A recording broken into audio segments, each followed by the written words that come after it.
এই শুধু দুটো করে নয়, আরও অনেক কিছুই রাখা যায়, সেগুলো পরে লিস্ট দেব। এরপর আসছে মোস্ট একটা ইম্পর্ট্যান্ট জোন, সেটা হচ্ছে north West zone. North West, যেখানকার প্ল্যানেট হচ্ছে মুন অর্থাৎ চন্দ্র। তো এই চন্দ্র, এই নর্থ ওয়েস্টের এরিয়ায় দুটো এলিমেন্ট আছে, হ্যাঁ, আর্থ এলিমেন্ট আর স্পেস এলিমেন্ট, এটা হচ্ছে কম্বাইন্ড আছে। ওই জন্য করে রেমেডি করার সময় এখানে ইয়েলো কালারও ব্যবহার করা হয়।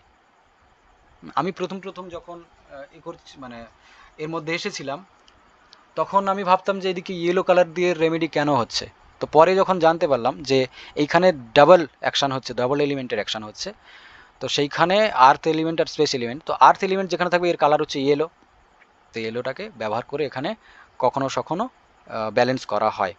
সেটা সেটা হচ্ছে সেই বাড়ির প্ল্যান অনুযায়ী বা পরিস্থিতি অনুযায়ী, এটা জেনারেল রেমেডি নয়, এটা পরিস্থিতি অনুযায়ী করতে হয়, ওটা বুঝে শুনে করতে হবে। তো এখানে দুটো মিক্স আছে, ইয়েলো অ্যান্ড হোয়াইট।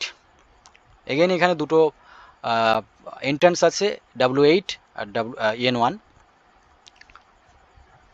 এর কালার ব্লু অ্যান্ড হোয়াইট। এখানে দেখছেন এই জোনটা আছে, জোনের কালার এখানে ডাবল হয়ে যাচ্ছে ইয়েলো অ্যান্ড হোয়াইট, আর এখানে এন্ট্রান্সের কালার দেখছেন ডাবল, এখানে আলাদা ব্লু প্লাস হোয়াইট।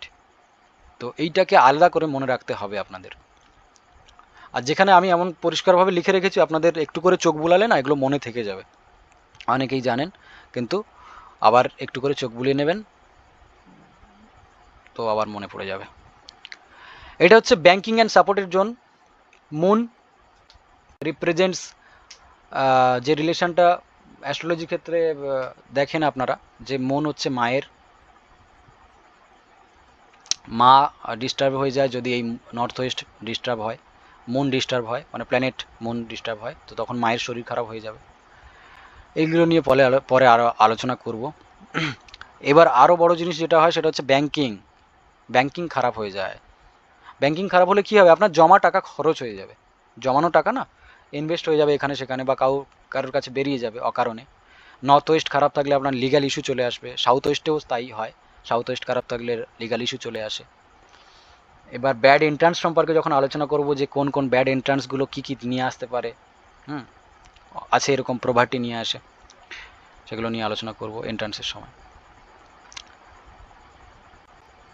আর সাপোর্ট পাওয়া যায়, এই জোনটা ব্যালেন্স থাকলে না সাপোর্ট পাওয়া যায়, আর এই জোন ডিসব্যালেন্স থাকলে বিপরীত হবে, আপনার সাপোর্ট চলে যাবে জীবন থেকে।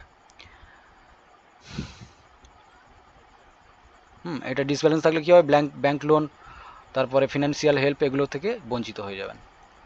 মানে ব্যাংক লোন চাইতে গেলেন পেলেন না, বা ব্যাংকে দেনা হয়ে গেল, ওই লোনটাই হয়ে গেল। তো এইটা গেল 16টা জোনের অ্যাট্রিবিউশন।